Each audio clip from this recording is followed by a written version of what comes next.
জাপানের এই জিনিসটা না আমার কাছে খুবই ভালো লাগে। হ্যালো এভরিওয়ান, আসসালামু আলাইকুম। আমার দিনের কিছু ছোট ছোট মুহূর্ত আপনাদের সাথে শেয়ার করতে এসে পড়লাম। বাইরে প্রচণ্ড বৃষ্টি হইতেছে। জাপান সিজনালি চেঞ্জ হয়, জাপানের রূপ রং।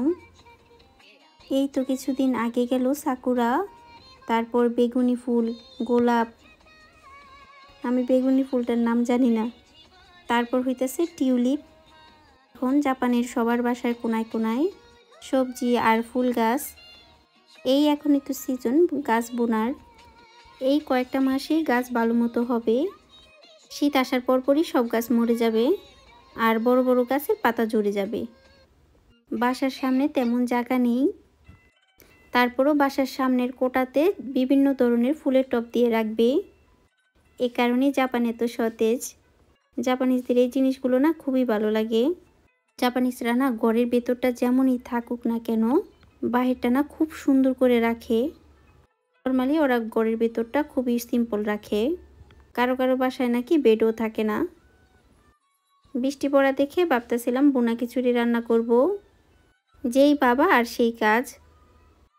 মাংস দিয়ে করব। এভাবে চালটা ভেজে রাইস কুকারে দিয়ে দিলেই হবে। নর্মালি আমরা ডাবল পানি ইউজ করি রাইসের জন্য, কিন্তু রাইস কুকারে না একটু পরিমাণে পানি কম দিতে হয়, তাহলে রাইসটা অনেক সুন্দর হয়। এই একটা পেঁপের দাম 499 ইয়েন, তো ট্যাক্সও 500 ইয়েনের উপরে, যেটা বাংলা টাকায় 350 টাকার মতো ধরেন। স্বাদ মোটামুটি, অত খারাপও না আবার অত ভালোও না। আমি বিফ মনে করে মাটন রান্না করে ফেলছি। জানি না কিভাবে গরুর মাংসর সাথে এই প্যাকেটটা আইসা পড়ছিল। ও এটা জানতো না। আমি তরকারির লবণ চেক করতে গিয়ে আমি বুঝতে পারছি এটা যে মাটন।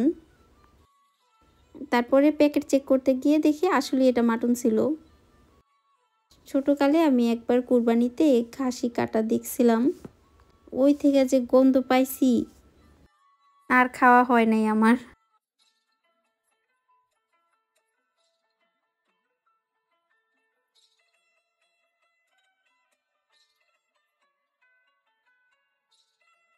ও খায় কিন্তু এক প্রকার স্যাক্রিফাইস আমার জন্য, বাসায় আনে না। বোনা খিচুড়ির সাথে অল্প একটু কাবাব বানাবো। এটা চিকেন আর বুটের ডাল দিয়ে করা। অনেকের কাবাব খুলে যায়। সিদ্ধ করার সময় পানিটা একেবারে শুকায় নিতে হবে। পানি থাকলে ওটা যখন ব্লেন্ড করা হয় ওই খামিটাই তেলে দেওয়ার পর খুলে যায়। আর এর সাথে একটু ব্রেড গাম দিয়ে নিছি, এতে করে খামিটা আরও টাইট হবে। আমি অল্প পরিমাণ তেল দিয়ে এই ফ্রাই প্যানটাতে ভাজবো। মনে করছিলাম কি তেমন ভালো হবে না, না খুব সুন্দর হয়েছে।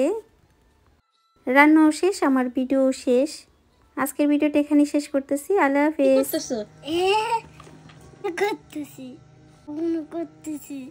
কি করতেছো?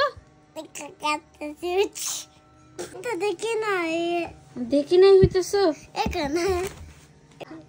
এটা তোমার হাত কেটে যাবে তো জাহিন।